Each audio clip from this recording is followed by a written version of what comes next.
Hi மக்களே, எல்லாரும் எப்படி இருக்கீங்க? இன்னைக்கு நான் உங்களுக்காக 2026ல இப்போ புதுசாக ரிலீஸ் ஆன பேட்ரியாட் அப்படின்னு சொல்லிட்டு ஒரு மலையாள படம் தான் கொண்டு வந்திருக்கேன். கண்டிப்பா நம்ம எல்லாருமே பார்த்தே தீர வேண்டிய ஒரு மலையாள படம் அப்படின்னு சொல்லுவேன். அது எல்லாமே தாண்டி நம்ம மம்முட்டி, மோகன்லால் இவங்க மட்டும் இல்லாம நிறைய பேர் ஆக்ட் பண்ணிருக்காங்க. இது கொஞ்சம் பெரிய கதை. நான் முடிஞ்ச அளவுக்கு ஷார்ட்டா சொல்ல ட்ரை பண்றேன். பெருசா கதையை பத்தி பேசாம டீடைலா படம் பார்க்க போயிடலாம். அதுக்கு முன்னாடி மறக்காம நம்ம சேனலை சப்ஸ்கிரைப் பண்ணிக்கோங்க, பக்கத்துல வர பெல்லையும் கிளிக் பண்ணிக்கோங்க. நம்ம மிஸ்டர் விக்னேஸ்வரட்ல ஃபாதர்ஸ் டேக்காக நிறைய ஆஃபர் கொண்டு வந்திருக்க மக்களே. இந்த ஃபாதர்ஸ் டே சேல் ஆரம்பிச்சு வச்சதே நம்ம சப்ஸ்கிரைபர் சிஸ்டர் தான். அவங்க தன்னுடைய ஹஸ்பண்டுக்கு தன்னுடைய குழந்தை சார்பா ஒரு வாலெட் பிளஸ் கீ செயின் வந்துட்டு ஆர்டர் பண்ணிருந்தாங்க.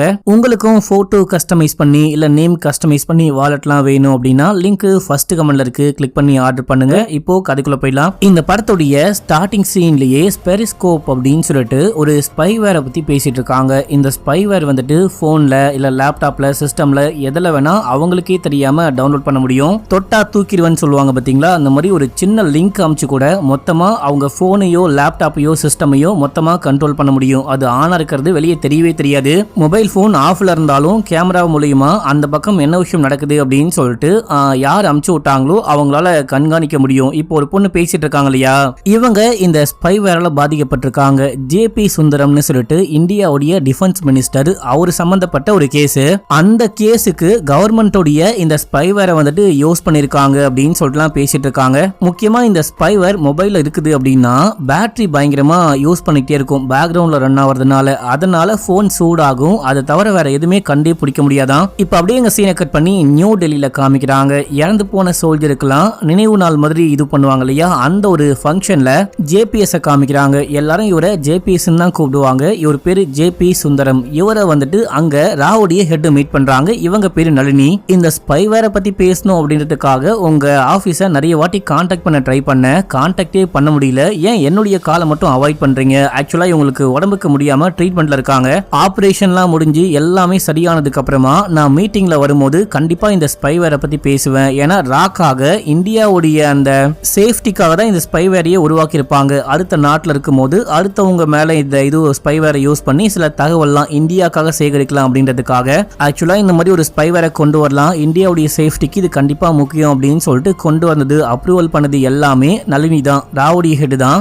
ஆனா இவங்களுக்கே தெரியாம இதை பிரைவேட்டுக்கு கொடுக்க போறாங்களாம். இது மட்டும் இல்லாம சாதாரண சிவிலியன்ஸ் மேல எப்படி நீங்க இதை யூஸ் பண்ணுவீங்க அப்படின்னு சொல்லிட்டு கேட்கும் போது அவர் அமைதியா இருக்காரு. எதுவுமே தெரியாம பேசாதீங்க அப்படின்னு சொல்றாரு. எல்லாமே முடிஞ்சு நான் மீட்டிங்க்கு வரும்போது கண்டிப்பா இதை பத்தி பேசுவேன், இதை பத்தி கண்டிப்பா பேசாம விடமாட்டேன் அப்படின்னு சொல்லிட்டு அவங்க அங்கிருந்து கிளம்புறாங்க. நீங்க உடம்ப பாத்துக்கோங்க, ஆபரேஷன் எப்ப அப்படின்னு சொல்லிட்டு கேட்டா கூடிய சீக்கிரமே ஆபரேஷன் அப்படின்னு சொல்லிட்டு போறாங்க. இப்ப அப்படியே எங்க சீனை கட் பண்ணி ஒரு கவர்மெண்ட் ஆபீஸ காமிக்கிறாங்க. அங்க ஒரு பொண்ணு ஒர்க் பண்ணிட்டு இருக்கா. அங்க இருக்கிற யாருக்கும் தெரியாம ஏதோ ஒரு டீடைல பிரிண்ட் அவுட் எடுத்து கொண்டு போயிட்டு, அதுவும் செக்யூரிட்டி கையிலலாம் மாட்டாம கொண்டு போயிட்டு நளினி கையிலேயே கொடுக்க, இதை பார்த்து இவங்க ஷாக் ஆகுறாங்க. ஷாக் ஆயிட்டு உடனே டாக்டர் டேனியலை கூப்பிடுங்க, அவரை உடனே பார்க்கணும் அப்படின்னும் போது நம்ம ஹீரோவும் பார்க்க வராரு. ஸ்டார்டிங்ல சும்மா பேச ஆரம்பிக்கும் போது இந்த மாதிரி டேனியல் என் போன் ஏன் சூடாவுதுன்னே தெரியல, யூஸ் பண்ணல அப்படின்னா கூட செமையா சூடாவுது, அது என்ன விஷயம்னு பாரு அப்படின்னு.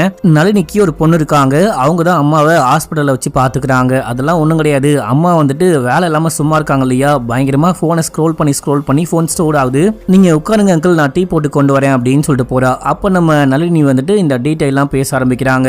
மிலிட்டரிக்காக கண்டுபிடிக்கப்பட்ட இந்த பெரிஸ்கோப் இருக்கு பாத்தீங்களா, இதை வந்துட்டு பிரைவேட்க்கு கொடுக்க போறாங்க. அதுவும் இந்த சுந்தரம் வந்துட்டு தன்னுடைய பிள்ளையுடைய கம்பெனிக்கு குத்தகை கொடுக்குற மாதிரி கொடுக்க போறாரு. இது ஆர்மிக்காக உருவாக்கப்பட்ட ஒரு ஸ்பைவேர். இதை எதுக்காக அவரு தன்னுடைய பையனுக்கு கொடுக்க போறாரு அப்படின்னே தெரியல. இந்த தகவலை பார்க்கும்போது எனக்கே அதிர்ச்சிகரமா இருக்கு அப்படின்னும் போது ஆக்சுவலா நம்ம ஹீரோவும் இதை பத்தி சில தகவல்லாம் கொண்டு வந்திருக்காரு. என்ன விஷயம் அப்படின்னா, எல்லாருடைய போனு எல்லாருடைய டிவைஸ்லயுமே இந்த ஸ்பைவேரை இன்ஸ்டால் பண்ண போறாங்க. அவங்களுக்கே தெரியாம பேங்க்ல லோன் வாங்கணும் அப்படின்னா எப்படி சிபில் ஸ்கோரை வச்சு அவங்க லோனை கட்டுவாங்களா கட்ட மாட்டாங்களா அந்த டீடைலாம் எடுப்பாங்களோ, அதே போல சோஷியல் ஸ்கோர் அப்படின்னு சொல்லிட்டு மக்களுக்கு ஒரு ஸ்கோர் மாதிரி போட போறாங்களாம். அதுக்காக தான் இந்த மாதிரி வேலைலாம் பார்த்துட்டு இருக்காங்க அப்படின்னும் போது மக்களுக்குள்ள எதுக்கியா சோஷியல் ஸ்கோர் அப்படின்னு சொல்லிட்டு கேட்டா, எக்ஸாம்பிளுக்கு இந்த போனை ஸ்பை பண்ணியே இவங்க வந்துட்டு யாருக்கு ஓட்டு போட போறாங்க, இப்போ வந்துட்டு சுந்தரம் மேலேயே நம்பிக்கை இருக்கா இல்லையா, அடுத்த வாட்டி ஓட்டு போடுவாங்களா போட மாட்டாங்களா அப்படின்னு சொல்லிட்டு கண்டுபிடிச்சிருவாங்க. இந்த வாட்டி சுந்தரம்க்கு ஓட்டு போடாத எல்லாருக்குமே இந்த ஸ்பைவேர் மூலமா அவங்கள யாருன்னு கண்டுபிடிச்சு அவங்களுக்கு ரேஷன் கரண்ட் இந்த மாதிரி எல்லா விஷயத்தையும் கட் பண்ண வாய்ப்பு இருக்கு. கட் பண்ணா கண்டிப்பா அடுத்த வாட்டி போடுவாங்க. இது ஒரு பிளாக்மெயில் மாதிரி அப்படின்னு சொல்றாரு. இது ரொம்ப ரொம்ப மோசமா இருக்கு, இதை எப்படியாச்சும் தடுத்து நிப்பாட்டியே ஆகணும். ஆபரேஷனுக்கு அப்புறமா நான் கண்டிப்பா கேபினெட் மீட்டிங்ல இதை பத்தி பேசுவேன், இதுக்கு எதிர்ப்பு தெரிவிப்பேன், நிப்பாட்ட கூட ட்ரை பண்ணுவேன். அதுக்கு முன்னாடி இதை பத்தி நீ மொத்த டேட்டாவும் கலெக்ட் பண்ணு, இது ரொம்ப ரொம்ப சீரியஸான விஷயம் அப்படின்னு சொல்லும் போது ஹீரோவும் சரின்னு சொல்லிட்டு கிளம்புறாரு. கிளம்பி அன்னைக்கு நைட்டே ஆபீஸ்க்கு போயிட்டு இதை பத்தின எல்லா டேட்டாவும் கலெக்ட் பண்றாரு. இதை என்கிரிப்ட் பண்ணி இதை வந்துட்டு வெளியே கொண்டு போனா கண்டிப்பா செக் பண்ணுவாங்க, மாட்டிப்போம் அப்படின்னு சொல்லிட்டு ஷவர்மா சாப்பிட்டுருப்பாரு. அதுல சுத்தி குப்பை தொட்டில போட அதை கொண்டு போயிட்டு அடுத்த நாள் காலையில வெளியே கொட்டிருப்பாங்க. குப்பை தொட்டில இருந்து இவர் தூக்கி போட டேட்டா எல்லாத்தையும் கொண்டு போயிட்டாரு. இப்ப அப்படியே எங்க சீன் கட்டாது. நம்ம ஹீரோக்கு 2 ஃப்ரெண்ட்ஸ் இருக்காங்க. அந்த ஃப்ரெண்ட்ஸோட வீடியோ கால் பேசிக்கிட்டு இருக்காரு. இப்ப இந்த டேட்டாவெல்லாம் வந்துட்டு அந்த என்கிரிப்ட் பண்ணி கொண்டு வந்தார் இல்லையா, அது எல்லாமே வச்சு பார்த்துட்டு இருக்கும்போது ஆயிஷான்னு ஒரு பொண்ணு ஃப்ரெண்டு, அதுக்கப்புறம் இன்னொரு ஆள கண்ணாடிக்காரன்னு வச்சுக்கலாம், ஆயிஷா இருக்காங்க பாத்தீங்களா, அவங்க எல்லாமே கண்டுபிடிச்சிட்டாங்க. நளினி மேமுடைய போனையுமே இதே ஸ்பைவேரை வச்சு ஹேக் பண்ணிருக்காங்க, கண்காணிச்சிருக்காங்க. முக்கியமா 3 வாட்டி ரீசெட் பண்ணி அந்த டேட்டா எல்லாத்தையுமே கலெக்டும் பண்ணிருக்காங்க அப்படின்னு சொல்ல, இப்ப அந்த கண்ணாடிக்கார ஃப்ரெண்டு கேக்குறாரு, இப்போ மேடம் என்ன பண்றாங்க அப்படின்னு சொல்லிட்டு கேட்கும்போது அவங்க இறந்தே போயிட்டாங்க அப்படின்னு சொல்றாரு. நமக்கு பிளாஷ்பேக்கும் காமிக்கிறாங்க. ஆபரேஷன் அப்ப இன்ஃபெக்ஷன் ஆயிட்டு இறந்து போயிட்டாங்களாம். அந்த இடத்துக்கு நம்ம ஹீரோ போயிருக்காரு. கூட வந்துட்டு பொண்ணு செமையா அழுதுகிட்டு இருக்கா. அங்கிள் ஆபரேஷன்லாம் நல்லபடியா முடிஞ்சிச்சு, அம்மா நல்லா இருக்காங்க அப்படின்னு சொன்னாங்க, திடீர்னு எப்படி இறந்து போவாங்க, எனக்கு ரொம்ப கஷ்டமா இருக்கு அப்படின்னு. இல்லம்மா நீ கவலைப்படாத, உன்னுடைய அம்மா இந்த நாட்டுக்காக எவ்வளோ நல்ல விஷயம் பண்ணிருக்காங்க, ஒரு பாதி வேலையை முடிக்காம அதை என்ன நம்பி கொடுத்துட்டு போயிருக்காங்க, நான் கண்டிப்பா அந்த வேலையை முடிப்பேன் அப்படின்னு சொல்லிட்டு இந்த பொண்ணு கையில லெட்டர் மாதிரி என்னமோ கொடுக்குறாரு. கொடுத்துட்டு அங்க இருந்து கிளம்ப கண்ணெல்லாம் பயங்கரமா கலங்குது. அந்த ஹெட்டோடைய ஒரு அட்வைசராகவே நம்ம ஹீரோ ஒர்க் பண்ணிருப்பாரு 10 வருஷமா. நளினி மேடம் ரொம்ப ரொம்ப நல்லவங்க, அநியாயமா அவங்களுக்கே இந்த மாதிரி ஆயிடுச்சுன்னு செமையா ஃபீல் பண்றாரு. இப்ப அப்படியே எங்க சீன் கட்டாது. நம்ம ஹீரோ ஒரு லான்ச்சிங் ஈவெண்ட்டுக்கு போயிருக்காரு. இது என்ன லான்ச்சிங் ஈவெண்ட் அப்படின்னா, அந்த ஜேபிஎஸ் இருக்காரு பாத்தீங்களா, அவரு தன்னுடைய பையனுடைய கம்பெனிக்கு அந்த ஸ்பைவேரை வந்துட்டு யூஸ் பண்ணிக்கலாம் அப்படின்ற மாதிரி குத்தகைக்கு கொடுத்திருப்பாரு. அதனுடைய லான்ச்சிங் ஈவெண்ட். இந்த பையனுடைய பேரு சக்தி சுந்தரம், இந்த கம்பெனியுடைய பேரு சக்தி சொல்யூஷன். மக்களே அவன் லான்ச் பண்ணலாம் அப்படின்னு சொல்லிட்டு பேச ஆரம்பிக்கும் போது நமக்கு ஒரு பிளாஷ்பேக் காமிக்கிறாங்க. சில பல வருஷங்களுக்கு முன்னாடி இவன் ஏர்ஃபோர்ஸ்ல ஒர்க் பண்ணிருப்பான். ஒரு ஃபைட்டர் ஜெட்ல பறந்துகிட்டு இருக்கும் போது ஆல்டிடியூட் தாண்டி ஹைட் ரொம்ப அதிகமா போனதுனால கார்பெட்ல வந்துட்டு செமையா தீப்பத்திட்டு எரியுது, புகையா வருது. இவன் செமையா இல்யூஷன் பண்ணிக்கிறான். அவ்வளவுதான், சாகவே போறான், அவனை காப்பாற்றவே முடியாது, உயிர் பழைக்கவே முடியாது அப்படின்னு சொல்லிட்டு ஒரு கண்டிஷன். அந்த டைம்ல நம்ம ஹீரோ அங்க வந்தவரு, நீ கவலைப்படாத, உனக்கு ஒண்ணுமே ஆகாது, நான் சொல்ற மாதிரி பண்ணு அப்படின்னு சொல்லிட்டு பயங்கரமா கைட் பண்ணி அவன் உயிரையே ஹீரோ காப்பாத்திருப்பாரு. அவன் வந்துட்டு ஒரு நல்ல சோல்ஜர். அந்த டைம்ல நம்ம ஹீரோ ராணுவத்துல ஒரு முக்கியமான அதிகாரியா ஒர்க் பண்ணிருப்பாரு. மக்களே இப்போ ரியல் டைம்ல காட்டுறாங்க. நம்ம ஹீரோ இதை யோசிச்சுட்டு இருக்காரு. ரியல் டைம்ல அங்க டிஃபென்ஸ் உடைய சீஃப் வராரு. அவர்கிட்ட போயிட்டு நளினி மேடம் இதை வந்துட்டு பிரைவேட் செக்டார் கையில போறத விரும்பவே இல்ல, இது ரொம்பவே ஒரு மோசமான விஷயம். ஆக்சுவலா இந்த விஷயத்துக்காக கடைசியில அவங்கள கொலையே பண்ணிட்டாங்க அப்படின்னும் போது, நீ ரிப்போர்ட்டை படிக்கவே இல்லையா, நானும் ரிப்போர்ட்டை பார்த்தேன், அவங்க இன்ஃபெக்ஷன்ல இறந்து போயிருக்காங்க, நீ ஒரு சாதாரண சயின்டிபிக் அட்வைசர் மட்டும்தான், நீ உன்னுடைய லைனை கிராஸ் பண்ணாத, உன்னை யாரையும் முதல்ல இங்க வர சொன்னா அப்படின்னு சொல்லிட்டு இவர் நேரா போயிட்டு ஜேபிஎஸ் கிட்ட பேசிக்கிட்டு இருக்காரு. ஜேபிஎஸும் இந்த ஆளும் கூட்டு களவாணிகள் போல. இதே டைம்ல மைக்கேல்னு ஒரு ஆளை காமிக்கிறாங்க. சக்தி வந்துட்டு ஏர்ஃபோர்ஸ்ல ஒர்க் பண்ணும்போது இந்த மைக்கேலுமே ஏர்ஃபோர்ஸ்ல ஒரு முக்கியமான பதவியில ஒர்க் பண்ணிட்டு இருந்திருப்பாரு. சக்தி ஐடி கம்பெனி ஆரம்பிச்ச உடனே இந்த மைக்கேலும் சேர்ந்துட்டாரு அப்படின்னு சொல்லிட்டு காமிக்கிறாங்க. இப்ப இவர் சொல்றாரு, இந்த மாதிரி டேனியல் வந்திருக்காரு அப்படின்னு. அவர் ஏன்டா இங்கே வந்தாரு அப்படின்ற மாதிரி சக்தி பாக்குறான். இப்ப அப்படியே எங்க சீன் கட்டாது. அடுத்து நம்ம ஹீரோவை வீட்டுல காமிக்கிறாங்க. நம்ம ஹீரோவை பாத்துக்கிறதுக்கு ஒரு கேர்டேக்கர் மாதிரி ஒருத்தவங்க இருக்காங்க. அவங்களுக்கு 2 பசங்க. அந்த பசங்க சும்மா இருக்காம பக்கத்துல ஒரு அதிகாரி இருக்காரு. அவருடைய ரூம்குள்ளேயே போயிட்டு நாங்க வீடியோ எடுத்து யூடியூப்ல அப்லோட் பண்றோம் அப்படின்ற பேர்ல எல்லாமே ரெக்கார்ட் பண்ணி அப்லோடே பண்ணிட்டு இருக்காங்க. இது ஒரு செக்யூரிட்டி இஷ்யூ இல்லையா, இது என் பசங்களை மாட்டி விடாம எப்படியாச்சும் காப்பாத்துங்க, இது எங்கெல்லாம் லீக் ஆச்சுன்னு பாருங்க, என்ன விஷயம் பண்ண முடியும்னு பாருங்க, ஹெல்ப் பண்ணுங்க அப்படின்னு சொல்லிட்டு வீடியோவை காமிக்க நம்ம ஹீரோ திட்டலாம் இல்ல, சும்மா ஜாலியா பாக்குறாரு. இந்த பசங்க எல்லாமே ரெக்கார்ட் பண்றாங்க. அப்போ ஒரு நாய் அங்க இருக்கிற மரத்தையோ இல்ல எதையோ பார்த்து குலைச்சுக்கிட்டு இருக்கு. ஏன் குலைக்குதுன்னு தெரியலையே அப்படின்னு சொல்லிட்டு நம்ம ஹீரோ அந்த நாய் எந்த இடத்த பார்த்து குலைச்சதோ அந்த ஸ்பாட்டுக்கு போயிட்டு பார்க்கும்போது மரத்துல என்னமோ ஒட்டி இருக்க மாதிரியே தெரியுது. நம்ம ஹீரோ பைனாகுலர்லாம் வச்சு பார்க்கும்போது அங்க கேமரா செட் பண்ணி நம்ம ஹீரோ என்ன பண்றாரு அப்படின்னு சொல்லிட்டு கண்காணிக்கிறாங்க போல. தக்காளி என்னையே கண்காணிக்க ஆரம்பிச்சிட்டீங்களாடா அப்படின்னு சொல்லிட்டு நம்ம ஹீரோ இங்க இருந்து கிளம்பி ட்ரெயின் அதுக்கப்புறமா மெட்ரோலாம் பிடிச்சி அவருக்கு ஒரு ஹைடிங் ஸ்பாட் இருக்கு, அங்க போறாரு. அங்க போயிட்டு இவர் கலெக்ட் பண்ணி கொண்டு வந்த எல்லா டேட்டாவையும் போன்ல இருந்து ஒரு பென்டிரைவுக்கு காப்பி பண்றாரு. காப்பி பண்ணிட்டு அந்த போனையே உடைச்சிட்டு வெளியே வந்தா இவரை ஃபாலோ பண்ணிட்டு ஆட்கள்லாம் வந்திருக்காங்க. அவங்கள அடிச்சு போட்டு நேரா கிளம்பி அவருடைய ஆபீஸ்க்கு போய் போயிட்டு அங்கிருந்து என்ன விஷயம்லாம் கலெக்ட் பண்ண முடியுமோ அது எல்லாமே கலெக்ட் பண்ணிட்டு இவருடைய பாஸ்போர்ட் உட்பட எல்லாத்தையும் கொளுத்தி விட்டு அங்கிருந்து கிளம்புறாரு. இதே டைம்ல நம்ம ஹீரோ எங்கேயோ கிளம்ப போறாரு, ஏதோ பண்ண போறாரு அப்படின்னு சொல்லிட்டு தகவல் கிடைச்சிருச்சு. நம்ம ஹீரோ யூகே தான் போறாரு. அந்த ஆயிஷா கூட கால் பண்ணி பேசிருப்பாரு. இது எல்லாமே எப்படியோ அந்த டிஃபென்ஸ் மினிஸ்டரும் டிஃபென்ஸ் உடைய சீஃபும் கண்டுபிடிச்சிட்டு நம்ம ஹீரோ கவர்மெண்ட்டுக்கு எதிராகவே திரும்பிட்டாரு. தேச துரோகம் பண்றாரு, இவரை உடனே கண்டுபிடிக்கணும் அப்படின்னு சொல்லிட்டு லுக் அவுட் நோட்டீஸே விட்டாங்க. ஆனா தலைவன் அங்க இங்கன்னு எப்படியோ வேற நாட்டுக்கெல்லாம் போயிட்டு பங்களாதேஷ்லாம் போயிட்டு நேபாளலாம் போயிட்டு அங்கிருந்து வேற ஒரு ஐடியா யூஸ் பண்ணி யூகேக்கு ஃபிளைட்டை புக் பண்ணி ஃபிளைட்ல கிளம்பவே செஞ்சுட்டாரு. ஃபிளைட்ல போயிட்டு இருக்கும் போதே ஃபிளைட்டோடைய பாத்ரூம்க்கு போயிட்டு லேப்டாப்பை கனெக்ட் பண்ணி லேப்டாப்ல ஒரு யூடியூப் சேனல் ஸ்டார்ட் பண்ணி அதுல இது வரைக்கும் இவர் என்ன கண்டுபிடிச்சாரோ அண்ட் வந்துட்டு நளினி மேடம் எப்படி இறந்து போனாங்க, இந்த ஸ்பைவேர் வந்துட்டு எவ்வளவு மோசமானது, இது எல்லா விஷயத்தையும் ரெக்கார்ட் பண்ணி அப்லோட் பண்ணி விட்டாரு. மக்களே இந்த ஸ்பைவேர் நல்லதே கிடையாது, மக்களை கண்காணிக்க போறாங்க, இந்த மாதிரி மினிஸ்டருடைய பையனுடைய கம்பெனி தான் இது வாங்கியிருக்கு அப்படின்றது வரைக்கும் எல்லாமே சொல்லி அப்லோட் பண்ணி விட்டாரு. இப்போ இந்த நியூஸ் இந்தியா முழுக்க காட்டு தீயா பரவிட்டு இருக்கு. முக்கியமா ஜேபிஎஸ் தான் எல்லாத்துக்குமே காரணம். நம்ம நாட்டுக்காக உழைச்ச அந்த ராவுடி ஹெட் நளினி மேடம் உடைய போன்லயே இந்த ஸ்பைவேரை இன்ஸ்டால் பண்ணி அவங்களையே கண்காணிச்சிருக்காங்க அப்படின்னு கூட சொல்லியிருப்பாரு. இதை பத்திலாம் ஜேபிஎஸ் கிட்ட போயிட்டு பேட்டி கேட்கும் போது அந்த ஆளு கவர்மெண்ட்டுக்கு எதிராக முக்கியமா நாட்டுக்கு எதிராக மாறிட்டாரு, அவர் ஒரு தேச துரோகி, அவரை தேடிக்கிட்டு இருக்கோம், கூடிய சீக்கிரமே அவரை கண்டுபிடிச்சு இந்த நாட்டுக்கு கொண்டு வருவோம், எல்லா உண்மையும் வெளியே கொண்டு வருவோம் அப்படின்னு சொல்லிட்டு போறாரு. இப்ப அப்படியே எங்க சீனை கட் பண்ணி ஒரு வருஷத்துக்கு அப்புறமா காமிக்கிறாங்க. நம்ம ஹீரோ யூகேக்கு போயிட்டு ஏதோ ஒரு வேலை செட்டில் ஆயிட்டாரு. அது மட்டும் இல்லாம யூடியூபர் ஆயிட்டு இந்த மாதிரி ஸ்பைவேர் எப்படிலாம் ஒர்க் பண்ணும், இந்த ஒரு சாதாரண போன்ல இருந்து கூட எப்படி வந்துட்டு ஸ்பை பண்ண முடியும் அப்படின்னு சொல்லிட்டு புது போனை ரிவ்யூ பண்ணிட்டு இருக்காரு. ரிவ்யூனா சாதாரணமா கிடையாது, ஓபன் பண்ணி உள்ளுக்குள்ள மைக் எந்த அளவுக்கு ஸ்பை வேலை பார்க்கும், கேமரா எந்த அளவுக்கு ஸ்பை வேலை பார்க்கும் அப்படின்னு சொல்லிட்டு எல்லாமே சொல்றாரு. உங்களுக்கு போட்டோ எடுக்க கேமரா தான் வேணும் அப்படின்னா கேமரா வாங்கிக்கோங்க, போன் பேச ஒரு சாதாரண போன் போதும், உங்களுக்கு எது ஸ்மார்ட் போனு, உங்களை ஸ்பை பண்ணக்கூடிய ஒரு ஸ்பைவேரை போன்ன்ற பேர்ல கூடவே வச்சுக்கிட்டு சுத்தாதீங்க அப்படின்னு சொல்றாரு. ஒரு சாதாரண போன் இல்ல ஒரு சாதாரண டிவைஸால எவ்வளவு பெரிய பிரச்சனை வரப்போகுது, என்ன பெரிய பிரச்சனையா வரப்போகுதுன்னு எதிர்பார்த்தீங்க அப்படின்னா கேரளால எர்ணாகுளத்துல 10வது மட்டுமே படிக்கக்கூடிய பொண்ணுடைய நியூட் போட்டோலாம் டார்க் வெப்ல கோடிக்கணக்கான ரூபாய்க்கு சேல் ஆயிருக்கு. அந்த பொண்ணுக்கு எதுக்கு அவ்வளவு பணம் அப்படின்னு சொல்லிட்டு பார்க்கும்போது அந்த பொண்ணுடைய அப்பா லோன் ஆப்ல எக்கச்சக்கமா பணம் வாங்கியிருக்காரு. இந்த பொண்ணு எதுக்காக சேல் பண்ண போறா, 10வது படிக்கிற பொண்ணுக்கு எது கோடிக்கணக்கான ரூபாய்னு பார்க்கும்போது இந்த பொண்ணுக்கு கவர்மெண்ட் படிக்க தேவையான லேப்டாப் கொடுத்திருப்பாங்க ஃப்ரீயா. அந்த லேப்டாப்ல ஸ்பைவேர் இருந்திருக்கு. அந்த ஸ்பைவேர் மூலமா தான் இந்த பொண்ணு சும்மா ட்ரெஸ் மாத்தும் போது அந்த போட்டோலாம் கிளிக் பண்ணி அது சேல் ஆயிருக்கு. இந்த லோன் ஆப்ல அப்பா கடன் வாங்கியிருக்காரு பாத்தீங்களா, அவர்கிட்ட இந்த போட்டோலாம் காமிச்சு நீ கடனை திருப்ப கட்டல அப்படின்னா இந்த இதுலாம் வெளியாயிரும் அப்படின்னு சொல்லிட்டு மிரட்டிருக்காங்க. அந்த மனுஷன் கடனும் கட்ட முடியாம பொண்ணுடைய போட்டோ வேற இந்த மாதிரி லீக் ஆயிடுச்சு அப்படின்னு சொல்லிட்டு தற்கொலையே பண்ணி இறந்து போயிட்டாராம். லேப்டாப்பை கொடுத்தது அதுக்கப்புறமா இந்த லோன் கம்பெனியுடைய பேரண்ட் கம்பெனி இருக்கு பாத்தீங்களா, இது வந்துட்டு அந்த சக்தி சொல்யூஷன் ஜேபி சுந்தரமுடைய பையன் கம்பெனி. நீங்க எதுவா இருந்தாலும் இதுக்கப்புறம் அவர்கிட்ட தான் குவெஸ்டின் கேட்கணும் அப்படின்னு சொல்லிட்டு அவரை மாட்டி விட்டு விளாக முடிக்கிறாரு. இப்ப அப்படியே சீனை கட் பண்ணா நம்ம ஹீரோடைய வாழ்க்கையெல்லாம் காமிக்கிறாங்க. அதெல்லாம் பேச தேவை கிடையாது, முக்கியமான சீன் கிடையாது. அடுத்து நம்ம ஹீரோக்கு ஒரு பார்சல் வருது மக்களே.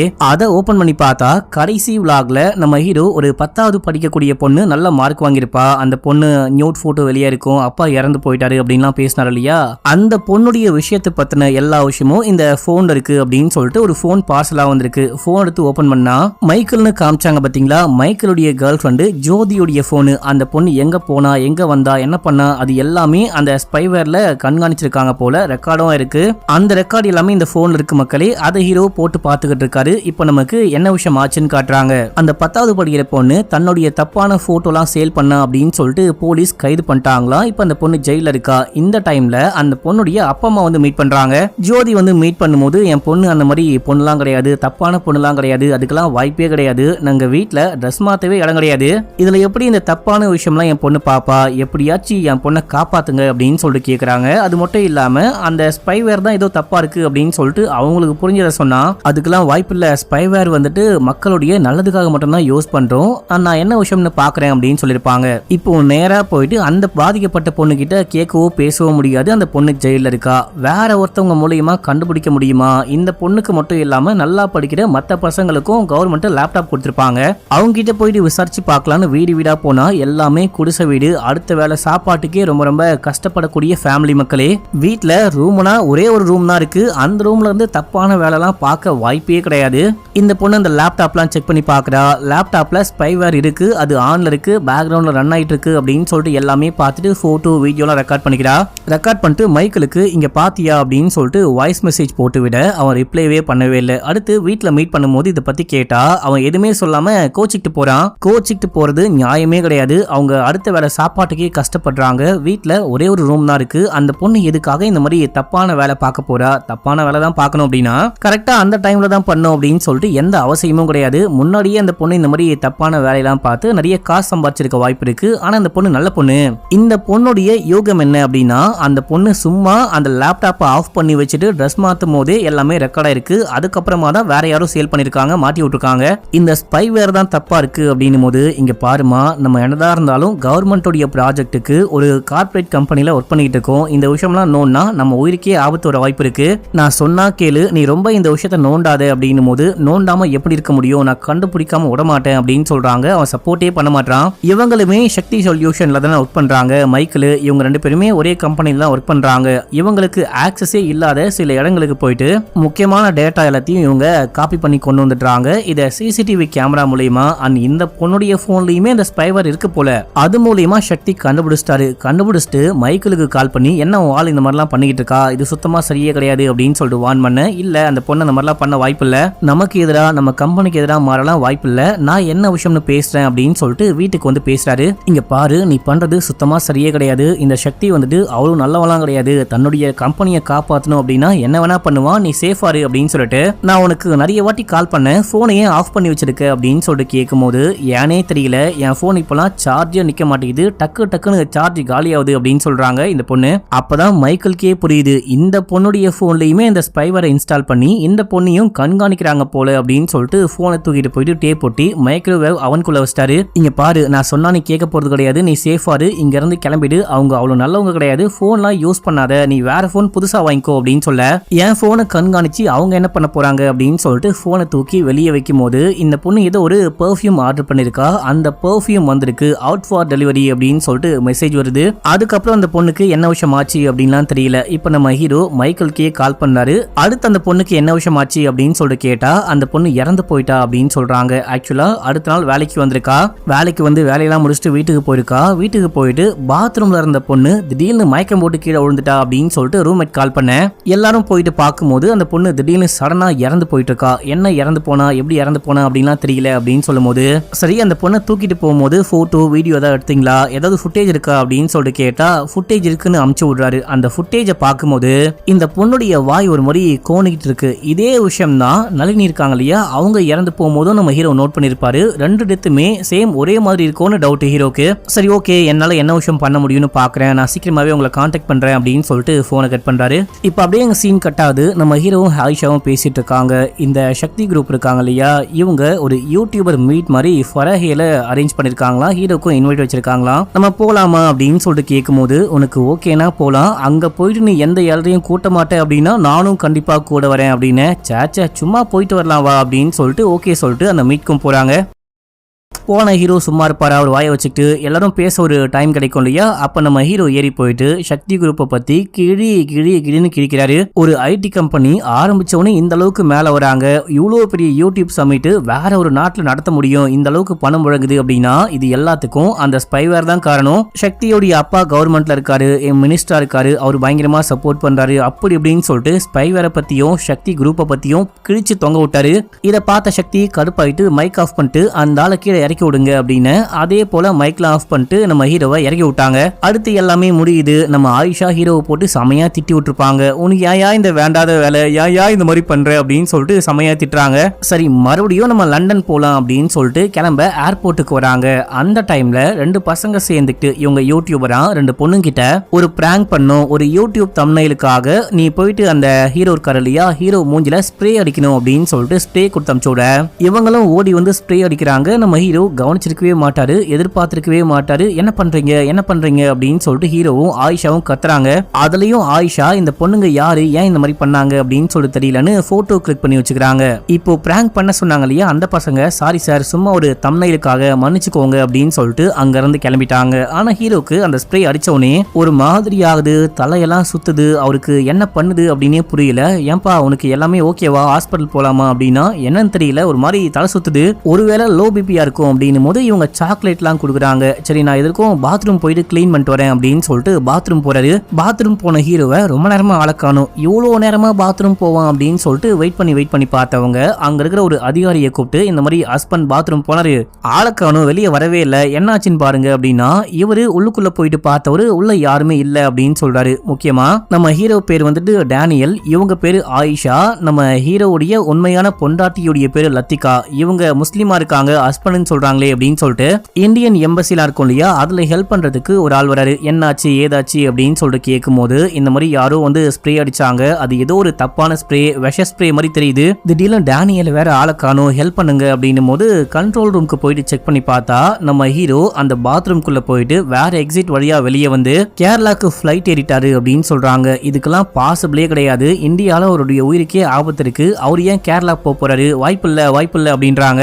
ஆனா நம்ம ஹீரோ டிக்கெட்டை சேஞ்ச் பண்ணிருக்காரு, அந்த டைமே டிக்கெட் புக் பண்ணிருக்காரு, வெப் செக் இன் பண்ணிட்டு எந்த லக்கேஜும் இல்லாம கேரளாக்கு ஃபிளைட்டே ஏறிட்டாரு அப்படின்னு சொல்லிட்டு ஃபுட்டேஜ் காமிச்சா நம்ம ஹீரோ மாதிரியே யாரோ ஃபிளைட் ஏற வெயிட் பண்றாங்க, ஃபிளைட் ஏறி போறாங்க, இது எல்லாமே ரெக்கார்டா இருக்கு, இது ஹீரோவா இருக்க வாய்ப்பே இல்ல, இதுக்கு பாசிபிளே இல்ல அப்படின்னு சொல்றாங்க. சரி நீங்க பதட்டப்படாதீங்க வாங்க போலாம் அப்படின்னு சொல்லிட்டு அந்த எம்பசி ஆபீசரே கூட்டிட்டு போகும்போது இந்த மாதிரி இந்த ரெண்டு பொண்ணுங்க வந்தாங்க, மேல ஏதோ ஸ்ப்ரே அடிச்சாங்க. அதுக்கப்புறமா தான் டேனியல் ஒரு மாதிரி ஆயிட்டான், அவன் ரொம்ப நார்மலான நல்ல ஒரு ஸ்ட்ராங்கான மனுஷன், இந்த மாதிரி ஒரு ஸ்ப்ரேவாலலாம் அவன் வந்துட்டு ஒரு மாதிரி ஆகுறான் அப்படின்னா ஸ்ப்ரேல ஏதோ இருக்கு, அதை கண்டுபிடிக்கணும், முதல்ல இந்த பொண்ணுங்க யாருன்னு கண்டுபிடிக்கணும் அப்படின்னும் போது அந்த டீடைலாம் கலெக்ட் பண்றாங்க. இதே டைம்ல இவர் எம்பசி அதிகாரி இல்லையா, இவரு கொச்சில இருக்க அவருடைய டீமுக்கு கால் பண்ணி டேனியல் அந்த ஃபிளைட்ல வராரு, அவர் வராரா வெளியே வராரான்னு பாருங்க, பார்த்துட்டு எனக்கு இன்ஃபார்ம் பண்ணுங்க அப்படின்னு. நானும் கேள்விப்பட்டேன் டேனியலுக்கு ஏதோ உடம்பு சரியில்லையா, இந்த சக்தி குரூப்போடைய ஆம்புலன்ஸ் தான் வெயிட் பண்ணிட்டு இருக்கு, டேனியலை கூட்டிட்டு போறாங்களா அப்படின்னு. இதை கேட்டு ஆயிஷாக்கு இன்னமும் பதட்டமா இருக்கு. அந்த ரெண்டு பொண்ணுங்க ஸ்ப்ரே அடிச்சாங்க இல்லையா அவங்க யார் என்ன அப்படின்னு சொல்லிட்டு கண்டுபிடிச்சு அவங்கள போயிட்டு விசாரிச்சா ஏர்போர்ட்ல அந்த பசங்களை சும்மா மீட் பண்ணிருக்காங்க, ரெண்டு பேரும் யூடியூபர் பிராங்க் பண்ணோம், இந்த மாதிரி ஸ்ப்ரே அடிங்க அப்படின்னு சொன்னாங்க, நாங்களும் எதுவுமே தெரியாம ஸ்ப்ரே அடிச்சோம், வேற எதுவுமே தெரியாது, வேற ஒண்ணுமே நாங்க பண்ணவே இல்லை அப்படின்றாங்க. இது மட்டும் இல்லாம நம்ம ஹீரோ ஜேபிஎஸ் மீட் பண்ண போறேன் அப்படின்னு சொல்லிட்டு ட்வீட் பண்ணிருக்காராம். ஜேபிஎஸ்மே நான் என்னுடைய பழைய நண்பரை மீட் பண்ண போறேன், பழைய எல்லா விஷயமும் முடிவு வரப்போகுது அப்படின்னு சொல்லிட்டு அவரும் ட்வீட் பண்ணிருக்காராம். இல்ல டேனியல் ட்வீட் பண்ணலாம் வாய்ப்பே கிடையாது, அவருக்கு ஏதோ ஆயிருக்கு அப்படின்னு சொல்லிட்டு யோசிச்சுட்டு இருக்காங்க. இதே டைம்ல அந்த பாத்ரூம் கிட்ட இருக்கிற கேமரா ஃபுட்டேஜை செக் பண்ணி பார்க்கும்போது நம்ம ஹீரோ பாத்ரூம்குள்ள போனோனே பின்னாடியே ஒரு 4 பேரு 2 பெட்டியோட போறாங்க. இது என்ன பெட்டி, யார் என்ன அப்படின்னு சொல்லிட்டு அந்த எம்பசி ஆள் விசாரிக்கும் போது இவங்க வந்துட்டு ஏதோ ஒரு மியூசிக் கான்சர்ட்காக போறாங்களாம், மியூசிக்கல் எக்யூப்மெண்ட்லாம் கொண்டு போக ஸ்பெஷல் பெர்மிஷன் வாங்கியிருக்காங்க. அந்த பாக்ஸ்குள்ள என்ன விஷயம் இருக்குன்னு ஸ்கேன் கூட பண்ணாம அதை நேரடியா ஏர்போர்ட்ல அந்த ஃபிளைட்ல ஏத்துறதுக்கு பர்மிஷன் வாங்கியிருக்காங்களாம். சோ இதை வச்சு அந்த எம்பசியால் எல்லாமே கெஸ் பண்றாரு. உள்ளுக்குள்ள போயிட்டு மயக்கமானதுக்கு அப்புறமா இவனுங்க அந்த பாக்ஸ்குள்ள நம்ம ஹீரோவை தூக்கி போட்டு கடத்தி கொண்டு போயிட்டானுங்க அப்படின்னு சொல்லிட்டு கெஸ் பண்றாரு. அதே விஷயம் தான் இருக்கு, நம்ம ஹீரோ உள்ளுக்குள்ள போயிட்டு மயக்கமாயிட்டாரு, இவனுங்க பெட்டிக்குள்ள போட்டு ஹீரோவை கடத்தி கொண்டு போயிட்டானுங்க. ஆனா நம்ம ஹீரோ இறந்து போயிருக்க வாய்ப்பே கிடையாது, அந்த ஸ்ப்ரே வந்துட்டு பாய்சனா இருக்க வாய்ப்பு இருக்கு, ஆனா ஹீரோ இறந்து போயிருக்க வாய்ப்பு இல்லை அப்படின்னு சொல்றாரு. ஏன்னா நம்ம ஹீரோ இந்த மாதிரி ஒரு விஷயம் நடக்க போகுது அப்படின்னு சொல்லிட்டு முன்னாடியே கெஸ் பண்ணி அதுக்கு ஆன்டிடோட் எடுத்திருக்காரு. அதை குப்பை தொட்டில தூக்கி போட்டும் போது குப்பை தொட்டியை செக் பண்ணும் போது இதுக்கான ஆன்டிடோட் எடுத்ததுக்கான அந்த விஷயம்லாம் இந்த எம்பசி அதிகாரி கண்டுபிடிச்சேன் அப்படின்னு சொல்றாரு. இப்ப நம்ம ஹீரோவை ஒரு பிரைவேட் பிளைட் மாதிரி இருக்கு, அதுல கடத்தி கொண்டு போறாங்க. நம்ம ஹீரோ தான் சாவே இல்லையே, தலைவன் பிளைட் பறந்துகிட்டு இருக்கும் போதே கண்ணை முடிச்சு செமையா சண்டை போடுறாரு. சண்டை போட்டு பாராசூட்டோட அந்த பறக்கிற பிளைட்ல இருந்து குதிக்கிறாரு. இப்ப அப்படியே எங்க சீனை கட் பண்ணி கொச்சில காமிக்கிறாங்க. இந்த ஜேபிஎஸ் இருக்காரு பாத்தீங்களா, இவரு ஹாஸ்பிட்டலுக்கு போறாரு. இந்த ஹாஸ்பிட்டல்ல தான் நம்ம ஹீரோவை உடம்புக்கு முடியாம அட்மிட் பண்ணி வச்சிருக்கோம் அப்படின்னு சொல்லிட்டு வெளியே பொய் செய்திலாம் பரப்பி விட்டாங்க. நம்ம ஹீரோவை மீட் பண்ண வரேன் அப்படின்னா இவர் இங்க வந்திருக்காரு. ஏன்னா இவரு தான் பிளான் பண்ணி, இவரும் தன்னுடைய பையனும் சேர்ந்துட்டு தான் பிளான் பண்ணி ஹீரோவை கடத்த பிளான் பண்ணிருப்பாங்க. இங்க வந்து பார்த்தா அடியாட்கள் இருக்காங்க. ஆனா நம்ம ஹீரோவை ஆளக்கானும், எங்கடா அவன் அப்படின்னு சொல்லிட்டு கேட்டா அவன் பிளைட் பறந்துகிட்டு இருக்கும் போதே தப்பிச்சு போயிட்டான். ஆனா உயிர் பழச்சிருக்க வாய்ப்பே கிடையாது. ஒன்னு பறக்கிற பிளைட்ல இருந்து குடிச்சிருக்காரு, கீழே கல்லு கட்டை மலை தண்ணி எது வேணா இருந்திருக்கலாம். ரெண்டாவது நம்ம ஸ்ப்ரே பண்ணிருக்கோம், அந்த ஸ்ப்ரே பட்டா கண்டிப்பா இறந்தே போயிடுவாங்க அப்படின்னு. என்னடா இது, நீங்களாம் பெரிய பெரிய அதிகாரிகள், ஸ்பெஷல் இன்டெலிஜென்ட் ஃபோர்ஸ்லாம் சொல்றீங்க, ஆனா உங்களால ஒரு ஆளை கூட கடத்தி கொண்டு வர முடியா அப்படின்னு சொல்லிட்டு திட்டி விட்டு வெளியே வந்தா அங்க ஆயிஷா வந்துட்டாங்க. யூடியூப்ல லைவ் போயிருக்காங்க. இந்த மாதிரி என் புருஷனை பார்க்க விட மாட்டாங்க அப்படின்னு சொல்லிட்டு லைவ் போயிட்டு சண்டை போடும்போது, ஏமா உனக்கு என்னதமா பிரச்சனை அப்படின்னு சொல்லிட்டு கேட்டா, நான் என் புருஷனை மீட் பண்ணும் அப்படின்னு சொல்றாங்க. மீட் பண்ண ஏன் அலோவ் பண்ண மாட்டீங்க அப்படின்னு சொல்லிட்டு கேட்கும்போது, உங்க ஹஸ்பண்டுக்கு உடம்புக்கு முடியாம இன்ஃபெக்ஷனால பாதிக்கப்பட்டு ஐசியூல இருக்காரு. டாக்டர் பர்மிஷன் கொடுத்தாதான் நீயா இருந்தாலும் நானா இருந்தாலும் யாரா இருந்தாலும் பார்க்க முடியும். கண்டிப்பா குணமானவனே உன்னால பார்க்க முடியும் அப்படின்னு சொல்லிட்டு கிளம்ப சரின்னு சொல்லிட்டு இவங்களும் வெளியே வந்தா அங்க நம்ம ஹீரோயின் இருக்காங்க. ஆக்சுவலா இவங்க தான் லத்திகா, நம்ம ஹீரோவுடைய உண்மையான மனைவி. வா போலாம், ஒரு முக்கியமான விஷயம் பேசணும் அப்படின்னு. இல்ல அவரை கடத்தி கொண்டு வந்துட்டாங்க அப்படின்னா அவருடைய உயிருக்கே ஆபத்து இருக்கு, நான் வரமாட்டேன் அப்படின்னு. ஏமா அந்த மனுஷன் ஒரு யமகாதகன், இந்த மாதிரி ஒரு சப்ப மேட்டர்லாம் மாற்ற ஆளே கிடையாது, தப்பிச்சிட்டு இருப்பாரு, வேற இடத்துல இருக்க வாய்ப்பு இருக்கு. அதை விட ஒரு முக்கியமான விஷயம் பேசணும், வா போலாம் அப்படின்னு சொல்லிட்டு கூட்டிட்டு ஒரு ஹாஸ்பிட்டலுக்கு போனா அந்த 10வது படிக்கிற பொண்ணு நியூட் போட்டோ வெளியாயிட்டு அப்பா கூட தற்கொலை பண்ணி இறந்து போயிட்டாரு. அந்த பொண்ணை பார்க்க கூட்டிட்டு போனா அந்த பொண்ணு உடம்புக்கே முடியாம ஒரு ஆக்சிடென்டால பாதிக்கப்பட்டு ஸ்கேனுக்கு போயிட்டு இருக்கா. நீ கோர்ட்டுக்கு வரையா, கோர்ட்டுக்கு வந்து உண்மையை சொல்றியான்னு கேட்கும் போது அந்த பொண்ணுக்கு அப்படியே சரியான உயிர் பயம், நான் வரேன் அப்படின்னு சொல்றா. ஆக்சுவலா இந்த பொண்ணும் இந்த பொண்ணுடைய ஃபேமிலியும் சேர்ந்துட்டு அந்த சக்தி குரூப்புக்கு எதிராக நாங்க எதுவுமே பண்ணவே இல்லை, நான் போட்டோலாம் அப்லோட் பண்ணவே இல்லை, அந்த லேப்டாப் தான் ஸ்பை பண்ணி அந்த போட்டோலாம் லீக் ஆயிருச்சு அப்படின்ற விஷயத்தை ப்ரூவ் பண்ணும் அப்படின்னு சொல்லிட்டு கோர்ட்ல கேஸ்லாம் போட்டிருக்காங்க. அந்த கேஸுக்கு இறங்கி போகும்போது தான் அந்த சக்தி குரூப்பை சேர்ந்தவங்க சக்தியுடைய ஆட்கள் இந்த பொண்ணுடைய வண்டியை அடிச்சு தூக்கி இருக்காங்க. பயங்கரமான ஆக்சிடென்ட், அதில் இந்த பொண்ணு சாவல, ஆனா பயங்கரமா காயம்பட்டு இருக்கு. இது ஒரு பெரிய கேஸ். இந்த கேஸ்ல பாதிக்கப்பட்டவங்களே நேரா கோர்ட்டுக்கு போயிட்டு வாக்குமூலம் கொடுத்தாதான் அந்த கேஸ் நல்லா நிற்கும், ஸ்ட்ராங்கா இருக்கும். அதனாலதான் இந்த பொண்ணை பாதுகாப்பா பாத்துக்கிட்டு இருக்கேன் அப்படின்னு சொல்லிட்டு லத்திகா சொல்றாங்க. இப்ப அப்படியே எங்க சீனை கட் பண்ணி சக்தியும் சக்தியோடைய அப்பா அந்த ஜேபிஎஸ்ஸையும் காமிக்கிறாங்க. இவங்க மாத்தி மாத்தி சண்டை போடுகிறாங்க. டே நீ ஏன்டா இந்த மீட் நடத்தின, யூடியூபர் மீட் நடத்தின, அது கூட ஓகே தான், அதுல எதுக்காக டேனியலுக்கு இன்வைட் கொடுத்த, உன்னால ஒரு மீட்டை கூட ஒழுங்கா நடத்த முடியாதா அப்படின்னு சொல்லிட்டு கேட்கும் போது, எவ்வளவு பெரிய அரசியல்வாதியா இருக்க, ஒரு டாக்குமெண்ட்டை கூட உன்னால ஒழுங்கா வச்சுக்க முடியாதா? ஏன்னா அந்த மீட்ல வந்து ஹீரோ பேசும்போது ஒரு அபிஷியலான டாக்குமெண்ட்டையே ஹீரோ வந்துட்டு போட்டு காமிச்சிருப்பாரு, கையில கொண்டு வந்திருப்பாரு. இப்படி இவங்க மாத்தி மாத்தி சண்டை போட்டு கோச்சிக்கிட்டு சக்தி தன்னுடைய ஆபீஸ்க்கு போயிட்டு நம்ம ஹீரோ அந்த மீட்ல பேசினார் இல்லையா, கையில ஒரு டாக்குமெண்ட்டை காமிச்சிருப்பாரு. அது என்ன டாக்குமெண்ட் போட்டு பாருங்க அப்படின்னும் போது அந்த வீடியோ போட்டு பார்த்தா அது அபிஷியலான டாக்குமெண்ட். அதாவது கவர்மெண்ட்டுக்கும் சக்தி சொல்யூஷனுக்கும் நடுவுல ஒரு அக்ரிமெண்ட் மாதிரி போடுவாங்க இல்லையா, அந்த டாக்குமெண்ட். இது எப்படி ஹீரோ கையில போச்சு அப்படின்னு தெரியல. சரி, இந்த டாக்குமெண்ட்டை யாரெல்லாம் மேனேஜ் பண்றா அப்படின்னு சொல்லிட்டு பார்க்கும்போது மைக்கேல் தான். மைக்கேல் மட்டும் தான் மேனேஜ் பண்றாரு. அவர் தான் கொண்டு போய் கொடுத்திருக்க வாய்ப்பு இருக்கு அப்படின்னு சொல்லிட்டு கெஸ் பண்ணி மைக்கேலுக்கு கால் பண்ணா போனே போல. மைக்கேல் எங்கன்னு பார்க்கும்போது அந்த ஜோதி இறந்து போனதுக்கு அப்புறமா அவரு ஆபீஸ்க்கே வரல, எங்க போனார்னே தெரியல அப்படின்னு சொல்றாங்க. இப்ப அப்படியே எங்க சீன் கட்டாது. ஆயிஷா வந்துட்டு லத்திகாவை வீட்டுக்கு கூட்டு போயிருப்பாங்க. நம்ம ஹீரோவும் ஹீரோவுடைய மனைவியும் இருக்காங்க பாத்தீங்களா, இவங்க டிவோர்ஸி தனித்தனியா வாழ்ந்திருப்பாங்க. நம்ம ஹீரோவும் ஹீரோவுடைய மனைவியும் ஒன்னா இருக்கும் போது ஒரு ரூமை ஹீரோ வந்துட்டு ஆபீஸ் ரூம் மாதிரி யூஸ் பண்ணிருப்பாரு. அந்த ரூம் காலியா தான் இருக்கு, நீ யூஸ் பண்ணிக்கோ அப்படின்னு சொல்ல இவங்க உள்ளுக்குள்ள போயிட்டு பார்க்கும்போது ஹீரோவுடைய பழைய லேப்டாப் இருக்கு. அதை சும்மா நோண்டி பார்க்கும்போது நம்ம ஹீரோ ஃபராஹால இருக்கும்போது பெங்களூர் டு ஃபராஹா நம்ம ஹீரோ மைக்கேலுக்காக டிக்கெட் புக் பண்ணிருக்காரு. எந்த விஷயம் பண்ணாலும் ஹீரோ கண்டிப்பா ஆயிஷா கிட்ட சொல்லாம பண்ண மாட்டாரு. இதையே இந்த மாதிரி பண்ணாரு, நம்ம கிட்ட சொல்லாம ஏன் பண்ணாரு அப்படின்னு சொல்லிட்டு ஒரு எம்பசி ஆள் ஹெல்ப் பண்றாரு இல்லையா, அவருக்கு இந்த விஷயத்த போட்டோ எடுத்து அமுச்சு விட்டு இதை பத்தின டீட்டெயிலாம் கண்டுபிடிக்க முடியுமா அப்படின்னும் போது அவரு செக் பண்ணிட்டு இருக்காரு. இதே டைம்ல சக்திக்குமே இந்த விஷயம் தெரிய வருது. இந்த மாதிரி மைக்கேலை காணோம், எங்க போனா அப்படின்னே தெரியல. கடைசியா பெங்களூர் ஏர்போர்ட்டுக்கு போயிருக்கான், அதுக்கப்புறமா ஃபராஹா போயிருக்கான் அப்படின்னு சொல்லிட்டு எல்லாமே கண்டுபிடிச்சிட்டாரு. ஃபராஹால ஒரு ஹோட்டல்ல வச்சு நம்ம ஹீரோவும் மைக்கேலும் மீட் பண்ணிருக்காங்க. 20 நிமிஷம் மொத்தமா பேசியிருக்காங்க. அந்த டைம்ல தான் இவன் கொண்டு போயிட்டு கொடுத்திருக்க வாய்ப்பு இருக்கு. என்ன விஷயம் ஆயிருக்குன்னா, மெயிலோ இல்ல வேற ஏதாவது ஒரு மூலமா நம்ம அமுச்சு விட்டோம் அப்படின்னா கண்டிப்பா அது லீக் ஆக வாய்ப்பு இருக்கு, சக்தி கண்டுபிடிக்க வாய்ப்பு இருக்கு அப்படின்னு சொல்லிட்டு மைக்கேலே ஒரு ஹார்ட் காப்பியா கையிலேயே கொண்டு போயிட்டு கொடுத்துட்டு வந்திருக்காரு. அந்த விஷயத்தை தான் நம்ம ஹீரோ அந்த சமிட்ல ஷோ பண்ணிருப்பாரு. அது மட்டும் இல்ல மக்களே, நம்ம ஹீரோவும் மைக்கேலும் மீட் பண்ணாங்க இல்லையா, மீட் பண்ணும்போது நம்ம ஹீரோ அந்த எப்படி அந்த பொண்ணு இறந்து போனா, ஜோதி எப்படி இறந்து போனா அப்படின்னு சொல்லிட்டு கண்டுபிடிச்சிருப்பாரு. ஜோதி கடைசியா ஒரு பெர்ஃபியூம் ஆர்டர் பண்ணிருப்பாங்க. அந்த பெர்ஃபியூம்ல ஒரு விஷம் மாதிரி ஒரு விஷயத்த கலந்து அமுச்சு விட்டுருக்காங்க. அந்த பெர்ஃபியூமை உடம்புல எந்த பார்ட்ல அடிச்சாலும் அது ஸ்கின் மூலமா உள்ளுக்குள்ள போயிட்டு ரத்தத்துல கலந்து மனுஷனை கொலை பண்றோமா. இதே டெக்னிக் இதே மாதிரி தான் நளினியை கொலை பண்ணாங்க. இப்போ உன்னுடைய கேர்ள் ஃப்ரெண்டு ஜோதியை கூட கொலை பண்ணிட்டாங்க அப்படின்னும் போது இவனுக்கு பயங்கரமா கடுப்பாகுது. இப்போ அப்படியே எங்க சீனை கட் பண்ணி நம்ம ஹீரோக்கு என்ன விஷயம் விஷயமாச்சு அப்படின்னு சொல்லிட்டு காமிக்கிறாங்க. நம்ம ஹீரோ ஒரு கார்கோ ஃபிளைட்ல இருந்து அவனுங்க கடத்திட்டு போக ட்ரை பண்ணும்போது மேல இருந்து குதிச்சாரு இல்லையா, கடலுக்குள்ள ஒழுகிறாரு. அங்க இருக்க ஃபிஷர்மேன் தான் காப்பாத்துறாங்க. நம்ம ஹீரோ வந்துட்டு இந்த மாதிரி நான் ஒரு மிலிட்டரிக்காக ஒர்க் பண்ணிட்டு இருக்கேன், ஒரு மிலிட்டரி ஆபீசரை கான்டாக்ட் பண்ணும் அப்படின்னு சொல்லிட்டு எப்படியோ அங்க இருந்து உயிர் பிழைச்சிருப்பாரு. இப்போ சக்தியை காமிக்கிறாங்க. சக்தியுடைய ஆட்கள் ஆக்சுவலா நம்ம ஜேபிஎஸ் வந்துட்டு ஒரு ட்வீட் போட்டுப்பாரு இல்லையா, அந்த ட்வீட்டுக்கு நம்ம ஹீரோ ரிப்ளை பண்ணிருப்பாரு. அந்த ரிப்ளை வந்துட்டு எங்க இருந்து வந்திருக்கு, எங்க இருந்து ரிப்ளை பண்ணிருக்காங்க அப்படின்னு சொல்லிட்டு ஐபி அட்ரஸை வச்சு ட்ராக் பண்ணி பார்க்கும்போது அது டெல்லியில இருந்து. டெல்லியில ஹீரோக்கு ஹெல்ப் பண்ணக்கூடிய ஆள் யாருன்னு பார்த்தா நம்ம மோகன்லால். அவர் பேரு ரஹீம் நாயக். முன்னாடி கர்னலா, மிலிட்டரியில கர்னலா ஒர்க் பண்ணிருக்காரு. இப்போ ஒண்ணுமே முடியாம கால் கூட சரியா ஒர்க் ஆகாம அவர் வீட்லயே தான் முடங்கி கிடக்கிறாரு அப்படின்னு சொல்ல, இந்த ரஹீம் யாரு அப்படின்னா இதுக்கு முன்னாடி ஒரு சீன்ல நம்ம ஹீரோவுடைய அந்த கேர்டேக்கருடைய பசங்க ஒரு வீட்டுக்குள்ள போயிட்டு வீடியோ ரெக்கார்ட் பண்ணாங்க இல்லையா, அந்த வீடு ரஹீமுடைய வீடு தான். ஆனா நாங்க செக் பண்ணி பார்த்த வரைக்கும் டேனியல் கண்டிப்பா அவரை கான்டாக்ட் பண்ணவே கிடையாது, எந்த விதத்திலையும் கான்டாக்ட் பண்ண மாதிரியே தெரியல அப்படின்னு எனக்கே ஒரு மோர்ஸ் கோட் சொல்லி கொடுத்திருக்காரு. பயங்கரமான மூலக்காரன். இன்ஸ்டாகிராம், ஃபேஸ்புக், நெட்டு இந்த டெக்னாலஜி வரத்துக்கு முன்னாடியே அவங்க கம்யூனிகேட் பண்ண தெரிஞ்சவங்க அப்படின்னு சொல்றான். ஆக்சுவலா நம்ம ஹீரோ ரஹீம் கூட எப்படி கான்டாக்ட் பண்ணிருப்பாரு அப்படின்னா இந்த ஸ்ட்ரீட் லைட்லாம் இருக்கு பாத்தீங்களா, இதை மோர்ஸ் கோட் மாதிரி ஆஃப் பண்ணி ஆன் பண்றது மூலமா நம்ம ஹீரோ ரஹீம் கிட்ட ஹெல்ப் கேட்டிருப்பாரு. இப்போ ரஹீமுடைய வீட்டுல தான் நம்ம ஹீரோ இருக்காரு. இதை எப்படியோ கண்டுபிடிச்சிட்டாங்க. அங்க சக்தியுடைய ஆட்கள்லாம் உள்ள வராங்க. நம்ம ரஹீம் மனைவி கிட்ட சொல்லி இவனை மேல கூட்டிட்டு போயிட்டு மறையவே அப்படின்னு சொல்லிட்டு இவர் வெயிட் பண்ணிக்கிட்டு இருக்காரு.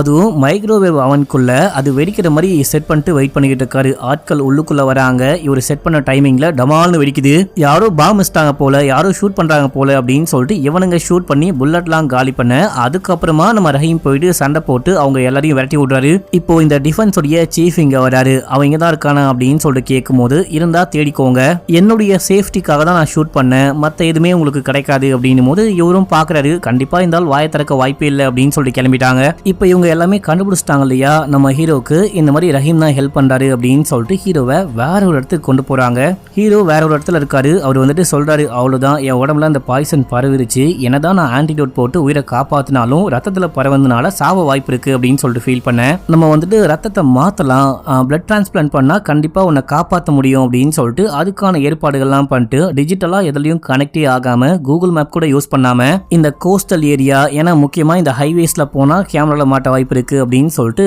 கோஸ்டல் ஏரியாலாம் பயன்படுத்தி ஹாஸ்பிட்டலுக்கு போயிட்டு இருக்காங்க. அப்படி பார்க்கும்போது பின்னாடி கார்ல யாரும் ஃபாலோ பண்ணிட்டு வராங்க. இவங்களுக்கெல்லாம் எப்படி இந்த விஷயம் தெரியும் அப்படின்னு சொல்லிட்டு பார்த்தா இந்த காரு ரெண்டல் காரு, கூட மைக்கேல் இருக்காரு. ஆட பைத்தியம் முடிச்ச பண்ணாட, நீ ஏன்டா ரெண்டல் காரை கொண்டு வந்த, எந்த டிஜிட்டல் மீடியாலையும் கனெக்ட் ஆகாம கூகுள் மேப் கூட யூஸ் பண்ணாம வந்தா கடைசியில ரெண்டல் காரை கொண்டு வந்து மாட்டி விட்ட, ரெண்டல் காரு தொலைஞ்சு போக கூடாது, ஆட்டையை போட்டு கொண்டு போயிடக்கூடாது அப்படின்னு சொல்லிட்டு ஜிபிஎஸ் செட் பண்ணிருப்பாங்களாம். ஜிபிஎஸ் ஆஃப் கூட பண்ண முடியாதான், இதை வச்சு மாட்டி விட்டியடா அப்படின்னு சொல்லிட்டு கடுப்பாக இப்போ வந்துட்டு அட்டாக் பண்ண ஆரம்பிக்கிறாங்க. இங்க ஒரு பங்கமான சண்டை மக்களே. எப்படியோ நம்ம ரஹீம் மத்தவங்க எல்லாம் சண்டை போட்டு எப்படியோ தப்பிச்சிட்டாங்க. தப்பிச்சு ஹாஸ்பிட்டலுக்கும் போயிட்டாங்க. இந்த பிளட் டிரான்ஸ்பிளான்ட் பண்ணி 3 to 4 மணி நேரம் ஆகுமா, அதுக்குள்ள என்ன விஷயம் பண்ணும் அப்படின்னு சொல்லிட்டு ஹீரோ எல்லாமே பண்றாரு. முக்கியமா அந்த குட்டி பாப்பா ஹாஸ்பிட்டல் இருக்கா இல்லையா, அந்த பொண்ணுக்கு எதுவுமே ஆகக்கூடாது, அந்த பொண்ணை காப்பாற்றணும் அப்படின்னு சொல்லிட்டாரு. இப்ப ஜேபிஎஸ் உடைய போனை எப்படியாச்சும் ஹேக் பண்ணும், அந்த வேலையை ரஹீமை பார்க்க சொல்லிட்டு அதுக்கு உதவி செய்யற வேலையை வந்துட்டு நம்ம மைக்கேல் பார்த்துட்டு இருக்காரு. ஜேபிஎஸ் உடைய போனை ஹேக் பண்றது அவ்வளவு ஈஸியான காரியமே கிடையாது. ஆனா மிலிட்டரியால கண்டிப்பா பண்ண முடியும். ஆர்மில நம்ம ரஹீம்க்கு தெரிஞ்ச ஒருத்தர் ஒர்க் பண்ணிட்டு இருக்காரு. அவரு மூலமா ஜேபிஎஸ் உடைய போனை ஹேக் பண்றதுக்கான வேலையெல்லாம் பார்த்துட்டு இருக்க. இதுக்கு நடுவுல நம்ம ஹீரோ ஒரு வீடியோ பண்றாரு. அந்த பிளட் வந்துட்டு மாறிட்டு இருக்கும் போதே வீடியோ பண்றாரு. அவருக்கு நடந்தது நளினி மேடம்ல இருந்து இப்ப அந்த பொண்ணு ஜோதி இறந்து போனாலியா, இது வரைக்கும் யாரு காரணம், அந்த ஸ்ப்ரே தான் காரணம், என்னையும் அடிச்சு கொலை பண்ண ட்ரை பண்ணாங்க, நான் தப்பிச்சாலும் இப்ப உயிருக்கு போராடிட்டு இருக்கேன், அந்த ஸ்பைவேர்னால என்ன பிரச்சனை, சக்தி சொல்யூஷன் என்ன பண்ணிட்டு இருக்காங்க, இந்த ஜேபிஎஸ் என்ன பண்ணிட்டு இருக்காரு அப்படின்னு சொல்லிட்டு எல்லாமே புட்டு வைக்கிறாரு. ஜேபிஎஸ் வந்துட்டு ஒரு ஊர்ல இருந்து இன்னொரு ஊருக்கு ஃபிளைட்ல போயிருப்பாரு. ஃபிளைட்ல போகும்போது கூட வீடியோ பார்த்துட்டே போறாரு. தரையிறங்கினா அந்த ஏர்போர்ட் வாசல்லையே பொதுமக்கள் வந்துட்டு கூட்டமா நிக்கிறாங்க, இந்த ஆள் மேல காரி துப்பலான்னு சொல்லிட்டு. ஏன்னா இந்த ஆளுடைய போனையே ஹேக் பண்ணி டீடைலா வெளியே விட்டுட்டு இருப்பாங்க. பொதுமக்கள்லாம் சரியான கான்ல இருக்காங்க. இவரை பார்த்தோன்னே மை முட்டை கிட்ட எதோ அடிக்கிறாங்க. இப்ப அப்படியே எங்க சீன் கட் ஆகுது. அந்த குட்டி பொண்ணு ஒரு கவர்மெண்ட் ஹாஸ்பிட்டல் இருப்பா. அந்த பொண்ணை பார்த்துக்க ஒரு போலீஸும் இருப்பாரு. ஆனா அந்த பொண்ணுடைய உயிருக்கு ஆபத்து வர வாய்ப்பு இருக்கு அப்படின்னு சொல்லிட்டு ரஹீமா ஹீரோ அமுச்சு விடுறாரு. இப்போ ரஹீம் அந்த ஹாஸ்பிட்டலுக்கு போனா ஒரே ஒரு போலீஸ் தான் காவலுக்கு இருக்காரு. அந்த போலீஸ் கிட்ட என்ன விஷயமாச்சோ எல்லாமே எக்ஸ்பிளைன் பண்ணி இந்த குட்டி பொண்ணை காப்பாத்துறது ரொம்ப ரொம்ப முக்கியமான காரியம். நீங்க எனக்கு ஹெல்ப் பண்ணீங்க அப்படின்னா கண்டிப்பா என்னால காப்பாற்ற முடியும் அப்படின்னு சொல்லிட்டு இவர் யாருன்னு எல்லாமே சொல்றாரு. அவரும் ஓகே சொல்லிட்டாரு, ஒத்துக்கிறேன், நான் உங்களுக்கு ஹெல்ப் பண்றேன் அப்படின்னு சொல்லிட்டு ஒத்துக்கிட்டாரு. ரஹீமை உள்ளுக்குள்ள போக அலோவ் பண்ணும்போது ரஹீம் ஹெல்ப் பண்றாரு அப்படின்னு சொல்லிட்டு அங்க சில சக்தியோடைய ஆட்கள்லாம் வந்திருப்பாங்க. அவங்க வந்துட்டு போலீஸையே அடிக்கிறாங்க. ரஹீம் அதுக்குள்ள அந்த பொண்ணை காப்பாத்தி ஸ்ட்ரக்சர்ல வச்சு தள்ளிட்டு ஒரு லிஃப்ட் கிட்ட போக பின்னாடியே வந்து சண்டை போடுறாங்க. லிஃப்ட்டுக்குள்ள போயிட்டு லாக் பண்ணிக்கிட்டாரு. அந்த ஆட்களும் மாட்டிக்கிட்டாங்க. ஆனா உள்ள டெட் பாடி தான் இருக்கு. இவரு தள்ளிட்டு போனாரு பாத்தீங்களா, அதுல ஏதோ ஒரு டெட் பாடி தான் இருக்கு. இவங்க எல்லாரையும் டிஸ்ட்ராக்ட் பண்ணும் அப்படின்னா இவ்வளவு வேலை பார்த்திருக்காரு. அதுக்குள்ள ரஹீமுடைய ஆட்கள் போயிட்டு அந்த குட்டி பொண்ணை காப்பாத்தி வேற எங்கேயோ கூட்டிட்டு போயிட்டாங்க. இங்க டெட் பாடியை பார்த்தோன்னே ஆட்கள்லாம் கடுப்பாயிட்டு செமையா இவரை அட்டாக் பண்றாங்க. இவரால சமாளிக்க முடியுது, இருந்தாலும் அத்தனை பேரை சமாளிக்க முடியல. எல்லாருமே சேர்ந்து கத்தியால குத்தி போட்டு போக அவ்வளவுதான், இந்த மனுஷன் இறந்தே போயிட்டாரு. இப்போ ஹீரோக்கு ட்ரீட்மெண்ட்லாம் முடியுது. ஹீரோ மைக்கிளும் ஸ்பாட்டுக்கு வராங்க. வந்து பார்த்தா மனுஷன் இறந்தே போயிட்டாரு. இந்த கேமரா ஃபுட்டேஜ் எல்லாம் போட்டு பார்க்கும்போது ரஹீம் அந்த பொண்ணை காப்பாத்திட்டாரு.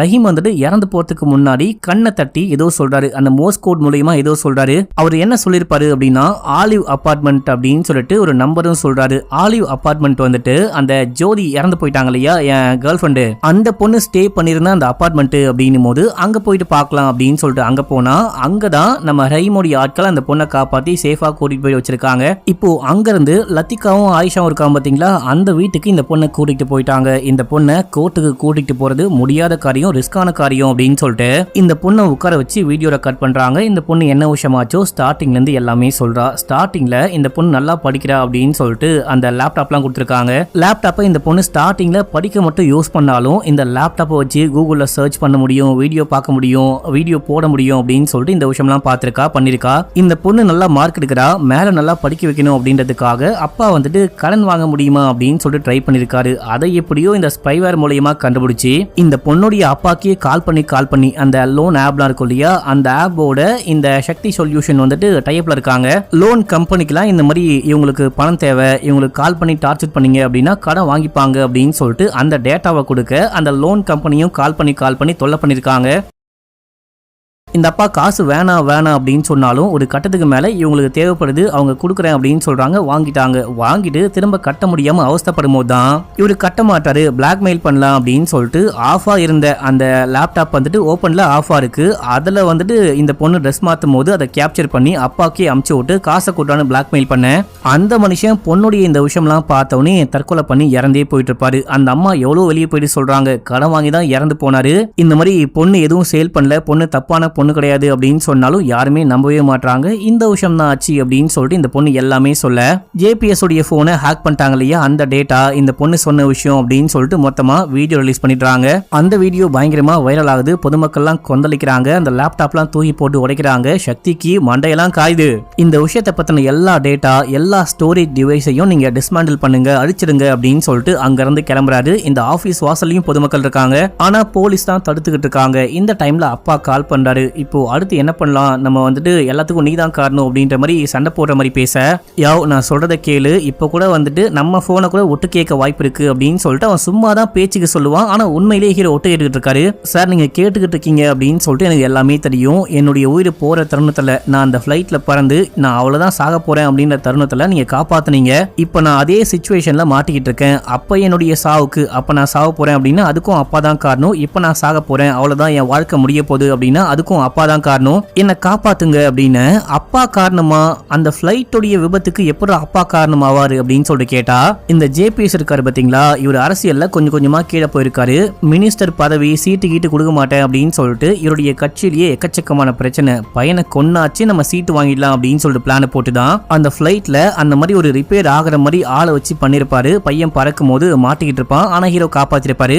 டேய் நீ என்ன வேணா சொல்லு, அப்பா எப்படா இந்த மாதிரி பண்ணுவாரு அப்படின்னு சொல்லிட்டு கேட்கும் போது பக்கத்துல மைக்கேல் இருக்காரு. ஆமா, நம்ம வந்துட்டு ஒரு ஏர்ஃபோர்ஸுக்காக ஒரு ஃபிளைட், ஒரு ஃபைட்டர் ஃபிளைட் இருக்கு அப்படின்னா அது எந்த அளவுக்கு டெஸ்ட் பண்ணி நம்ம அமுச்சு விடுவோம். ஆல்டிடியூட் தாண்டி போனா மட்டும் தீ பிடிக்கும், இது பண்ணா தீ பிடிக்கும், அந்த மாதிரிலாம் எதுவுமே கிடையவே கிடையாது. பயங்கரமான டெஸ்ட் பண்ணி தான் அமுச்சு விடுவோம். அதுக்கப்புறம் நாங்க வந்துட்டு இன்வெஸ்டிகேஷன் பண்ணி பார்க்கும்போது யாரோ அதை செட் பண்ணிருக்காங்கன்னு கண்டுபிடிச்சோம். ஆனா அந்த கேஸ் முடியாம அப்படியே இருக்கு அப்படின்னு சொல்றாரு. அதாவது அப்பங்காரன் தான் இந்த விஷயத்த பண்ணிருக்கான்னு நம்ம ஹீரோவும் புரிஞ்சுக்கிறாரு. இப்போ வந்துட்டு இந்த சக்தி அப்பா கிட்ட பேச ஆரம்பிக்கிறான். அவ்வளவுதான், அப்ப கொலை பண்ண பார்த்த இப்பயும் என் வாழ்க்கையை முடிக்க பாக்குற, இப்ப கூட ஒண்ணும் இல்ல, நீயே வந்துட்டு தற்கொலை பண்ணி இறந்து போயிடு, நீ இறந்து போயிட்ட அப்படின்னா கூட என்னதான் மோசமான அரசியல்வாதியா இருந்தாலும் நீ ஏதாவது ஒரு நல்ல விஷயமாச்சு மக்களுக்கு பண்ணாம இருந்திருப்பியா, அந்த நல்ல விஷயத்தை பத்தி பேசுறேன் அண்ட் வந்துட்டு உனக்காக ஒரு சிலை எழுப்புறேன், நீ செத்தாதான் இந்த எல்லாமே சந்தோஷமா இருக்கும், கரெக்டா இருக்கும், இப்பயாச்சும் நான் சொல்ற மாதிரி கேளு அப்படின்னு சொல்லிட்டு ட்ரிகர் பண்ண அவரும் வேற வழி கிடையாது அப்படின்னு சொல்லிட்டு சுட்டுட்டு இறந்து போயிட்டாரு. இப்போ பொதுமக்கள்லாம் வந்துட்டு அந்த இது உடைச்சிட்டு உள்ளுக்குள்ள போறாங்க.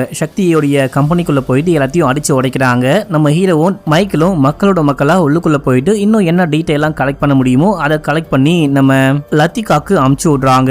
இங்க வந்துட்டு பாத்தீங்கன்னா சக்தி வரா. சக்தி மைக்கிளை பார்த்து கடுப்பாயிட்டு, நீ வந்துட்டு எங்க அப்பாவே என்ன கொலை பண்ண ட்ரை பண்ணும்போது கூட நீ கூடவே இருந்தா ஹெல்ப் பண்ண, உன்னை நான் முழுமையா நம்பினேன், நீ எப்படா எனக்கு எதிராக மாறின அப்படின்னு சொல்லிட்டு கேட்கும் போது, நீ வந்துட்டு எல்லாத்தையும் பண்ண ஓகே தான், கடைசியா என் கேர்ள் ஃபிரெண்ட் மேலேயே கைய வச்சலையா, அவளையே கொலை பண்ணலையா, உன்னை எப்படா சும்மா விட முடியும் அப்படின்னு சொல்லிட்டு மாத்தி மாத்தி சண்டை போடுறாங்க. அங்க ஹீரோ வராரு, சண்டை போடுறாரு. அந்த ஜோதி யூஸ் பண்ண அந்த ஸ்ப்ரே இருந்திருக்கும், அதை கண்டுபிடிச்சு கொண்டு வந்திருப்பாரு. அதை கொண்டு வந்து இவனுக்கு மேலேயே அடிச்சு விட இவனுக்கு ஒரு மாதிரி ஆகுது. இவன் வந்துட்டு வண்டி எடுத்துக்கிட்டு கிளம்புறான், கார்ல போறான். காரை கண்ட்ரோல் பண்ண முடியாம பயங்கரமான ஆக்சிடென்ட், அவ்வளவுதான் இறந்தே போயிட்டான். இப்ப அப்படியே எங்க சீனை கட் பண்ணி கோர்ட்ல காமிக்கிறாங்க. நம்ம லத்திகா தான் வாதாடுறாங்க. இந்த கேஸ்ல என்ன விஷயமாச்சோ எல்லாமே சொல்லும் போது கோர்ட்டும் பார்த்துட்டு, மக்களுக்கு லேப்டாப் கொடுக்கறது கண்டிப்பான விஷயம், அவசியமான விஷயம், அதை நிப்பாட்டக்கூடாது, ஆனா அது வந்துட்டு செக்யூரா இருக்கணும், முக்கியமா இந்த ஸ்பைவேரை நம்ம வந்துட்டு கண்டினியூ பண்ணக்கூடாது, நிப்பாட்டணும், இல்ல யாரெல்லாம் பாதிக்கப்பட்டாங்களோ அவங்க எல்லாருக்கும் இழப்பீடு கொடுக்கணும், இதுக்கெல்லாம் யாரு காரணமோ அவங்க எல்லாரையும் கைது பண்ணும் அப்படின்ற மாதிரி புது இன்வெஸ்டிகேஷன் டீம்ல ஆரம்பிக்கிறாங்க. இப்ப அந்த ஸ்கூல் பொண்ணு தன்னுடைய ஊருக்கே வந்துட்டா. அந்த பொண்ணை எல்லாரும் பாராட்டுறாங்க. நம்ம ஹீரோ இருக்காரு பாத்தீங்களா, இவருக்கு அந்த சீஃப் கால் பண்ணி, இந்த மாதிரி நீ மறுபடியும் ஆர்மில வந்து ஜாயின் பண்றியா, இல்ல இந்தியாவுடைய ஏதாவது ஒரு விஷயத்துல நீ ஜாயின் பண்றியா அப்படின்னு சொல்லிட்டு கேட்கும்போது, நான் ஜாயின் பண்ணல, அது ரெண்டாவது விஷயம், நாட்டுக்காக உழைக்கும் போது தன்னுடைய காலை இழந்துட்டாரு, அப்ப கூட இந்த நாடு அவருக்கு சப்போர்ட் பண்ணாம ஒதுக்கி வச்சிருச்சு, நாடு ஒதுக்கி வச்சிருச்சு, நம்ம வந்துட்டு நாட்டுக்காக இனிமே பண்ண வேணாம்னு இல்லாம தன்னுடைய உயிரை கொடுத்து இந்த நாட்டுக்காக மறுபடியும் அவரு காப்பாத்திருக்காரு, நாட்டுக்காக அவருடைய உயிரையே தியாகம் பண்ணிருக்காரு, அவருக்கு மரியாதை செலுத்தணும் அப்படின்னும் போது, இந்த மாதிரி ஆர்மி ஆபீசர்லாம் இறந்து போயிட்டாங்க அப்படின்னா ஒரு தூண் மாதிரி வைப்பாங்க இல்லையா, அந்த மாதிரி தூண்லாம் வச்சு அவருக்கு மரியாதை செலுத்துறாங்க. இதை பார்த்து நம்ம ஹீரோ கண் கலங்குறாரு. இந்த மாதிரி அவர் கூட இருந்த விஷயங்கள், பழைய நினைவுகள்லாம் யோசிச்சு பார்த்து கண் கலங்குறாரு. இப்போ கூட அந்த சீஃப் வந்து கேக்குறாரு, என்னப்பா சேர்ந்துக்கிறியா அப்படின்னு சொல்லிட்டு. இந்த சிசிடிவி கேமரா இருக்கு பாத்தீங்களா, அது முதல்ல டெல்லியில வைக்கும் போது பொதுமக்கள்லாம் பார்த்துட்டு இது வந்துட்டு எங்களுடைய பிரைவசிய கெடுக்குது அப்படின்னு சொல்லிட்டு கோர்ட்ல கேஸ் போட்டிருக்காங்க. கோர்ட்ல வந்துட்டு இது பிரைவசியை கெடுக்காது, பொதுமக்களுடைய பாதுகாப்புக்காக அப்படின்னு சொல்லிட்டு இதுக்காகலாம் கேஸ் போட்டிருக்காங்க. ஒரு சாதாரண சிசிடிவி கேமரா பப்ளிக் பிளேஸ்ல வைக்கும் போதே மக்களுடைய சேஃப்டிக்கு இதுவா இருக்கு, மக்களுடைய பிரைவசிக்கு இதுவா இருக்கு அப்படின்னா இந்த ஆபால எத்தனை மக்கள் பாதிக்கப்பட்டிருப்பாங்க யோசிச்சு பாருங்க அப்படின்னும் போது, ஏன்பா அதான் முடிஞ்சு போச்சு இல்லையா, இப்ப சொல்லு நீ வந்துட்டு இந்தியாக்காக ஜாயின் பண்றியா, மறுபடியும் ஆர்மில ஜாயின் பண்றியா அப்படின்னு சொல்லிட்டு கேட்கும் போது நம்ம ஹீரோ சிரிக்கிறாரு. இதோட இந்த படத்துடைய ஸ்டோரியும் முடியுது.